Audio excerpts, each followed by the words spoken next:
Kalau kamu mati, kamu masuk mana? Jangkau jiwa-jiwa tuh nggak susah, tapi seringkali kita yang nggak mau susah untuk jangkau jiwa-jiwa. 1 Yohanes 3 ayat 16, demikianlah kita ketahui kasih Kristus bahwa Dia telah menyerahkan nyawanya untuk kita. Jadi kita pun wajib menyerahkan nyawa kita untuk saudara-saudara kita.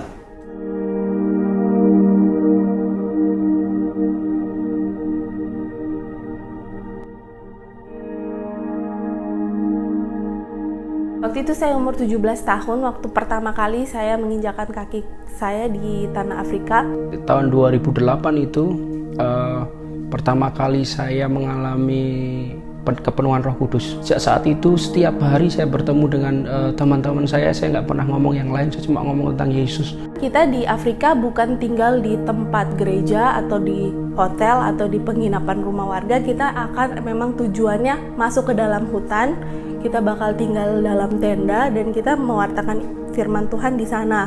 Di hati saya, Tuhan mengobarkan api belas kasihan itu sampai membuat saya kalau untuk tidak ketemu jiwa, untuk tidak ketemu orang dan saya share, itu hati saya tidak enak. Tuhan, saya ini nggak pandai berbicara, saya nggak punya uang, saya nggak tahu harus background saya cuma bisa main musik doang. Tapi saya pengen banget.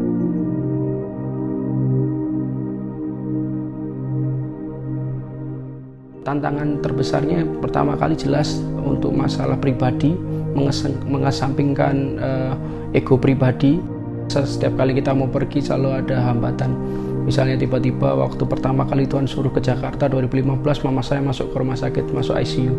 Kami secara tim sadar ternyata memang ada kubu orang kuat di situ ya, stronghold ya, yang ada di situ yang mau mencoba menggagalkan supaya orang-orang di desa itu diselamatkan. Saya benar-benar bingung juga karena saya tidak tahu caranya menceritakan Injil dan saya itu tidak berani. Tuhan ini gimana?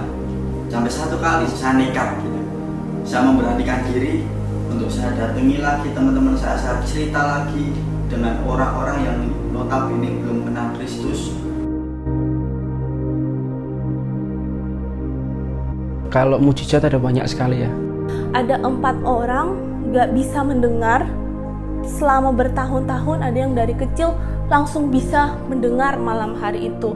Ada orang buta yang kayaknya rabun, tapi dia malam itu bisa melihat. Lalu ada seorang ibu yang saya doakan juga, dia selalu bungkuk, gak bisa tegak lurus. Malam hari itu ketika kubu orang kuat itu dipatahkan, stronghold dipatahkan, nama Yesus diberitakan, itu semua mengalami kemenangan dan satu desa itu mengalami sukacita yang besar dari Tuhan. Saya cuma bilang, saya datang ke sini karena digerakkan sama teman saya Holy.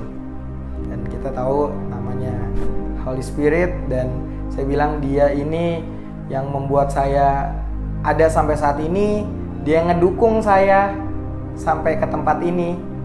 Dan pada waktu itu yang tadinya cuma dikasih 15 menit, setengah 2, jadi kurang lebih 2 jam setengah kita ngadain itu karena pemulihannya tuh lama banget. Bahkan pemuka agamanya bilang, saya baru lihat anak ini yang anak yang nakal masih bisa nangis. Ada satu orang mak-mak gitu datang dengan kaki yang lumpuh separuh. Akhirnya kita berdoa aja sih, habis ibadah gitu kita berdoa. Selesai itu hari Sabtu, hari Minggunya itu waktu kita ibadah lagi, kita kaget setengah mati karena mak-mak yang kemarin datang dengan kaki diseret itu tiba-tiba bisa lompat-lompat dan bisa disembuhkan Tuhan. Itu kita sendiri juga dilawat Tuhan itu. Ada sukacita bercampur haru. Ada satu orang yang SMS saya ngajak ketemu dan saya ketemu dengan dia. Saya kaget. Saya mau kenal Kristus. Saya mau kenal Yesus.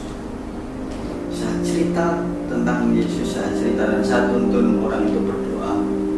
Itu cerita bagaimana Tuhan itu mengobarkan, menggerakkan saya untuk saya mulai memikirkan orang lain, untuk saya mulai mengerjakan amanat agung itu dalam hidup saya.